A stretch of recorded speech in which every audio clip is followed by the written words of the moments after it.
Рено Колеос не е никаква новост на светскиот пазар, но во Македонија почна да се комерцијализира со 2,5 годишно задоцнување. И кога веќе производителот го најавува рестайлингот на овој Колеос, ние го добивме на тест и веројатно дека и пазарот во Македонија некако се разигрува за овој модел.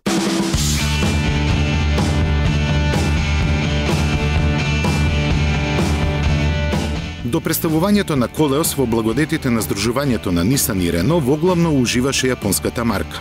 Кога во 2008-та дојде време да се представи првото спортско корисно возило под значката на Рено, доколку не се смета несрекниот RX-4, наплатени се сите долгови. Конкурент на Volkswagen Tiguan, Ford Kuga и Toyota RAV4, Колеос е замислен по светскиот хит Qashqai, а технологијата е клонирана од теренски уверливиот X-Trail.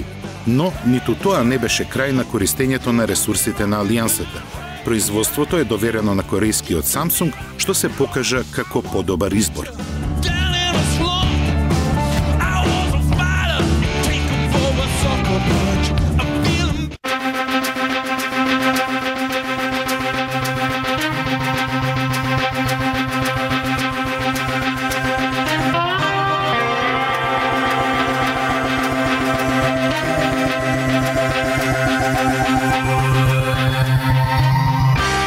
За доправувачот на Колеос доволно е да се извозат неколку километри за да се уверите во прецизната изработка која делува неколку степени подобра од просекот на Рено.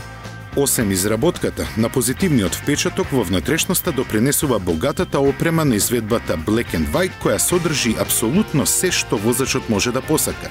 Поради присутниот луксус, нагласен со двозонската клима, том-том навигацијата со прецизни карти на Европа и 17-инчните тркала кои го оплеменуваат помалку тромавиот изглед, може да заклучиме дека Колеос успешно ги обединува конзервативното и модерното.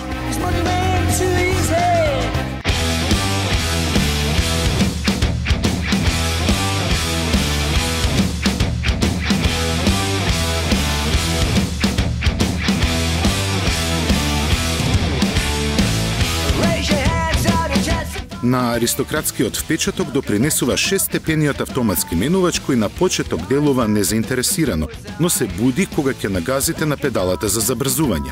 Сепак, поголемиот дел на динамичните перформанси припаѓаат на проверениот 2-литрен дизелаш од 150 коњи. Може да се заклучи дека автоматскиот менувач ги гуши неговите можности, бидејќи забрзувањето од 0 до 100 км на час е за скоро 2 секунди поспоро од верзијата со мануелен менувач.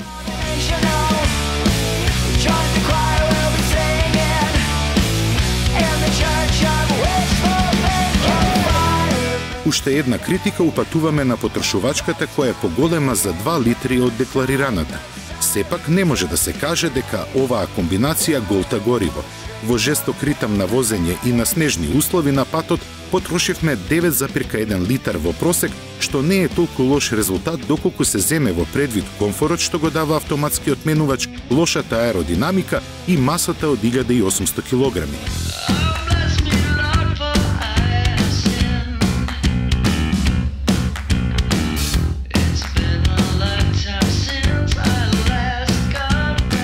Ефективниот погон на сите тркала, превземен од последната генерација на Nissan X-Trail, ни овозможи безгрижно возење по снег, подлога која е ризична за возење. Интегралниот погон се покажа како ефективен каде функционирањето на ESP и добро одмереното подпирање придонесуваат за безбедно управување, дури и кога самоуверено влегувавме во свијоци.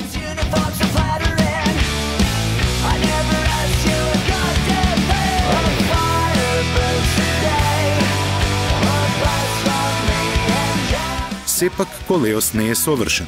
Багажникот од 450 литри можеше да биде поголем со капацитет и со подобра искористливост. Истото се однесува на местото за оставање на пијалоци во вратите, кое може да прими само шишења од половина литар.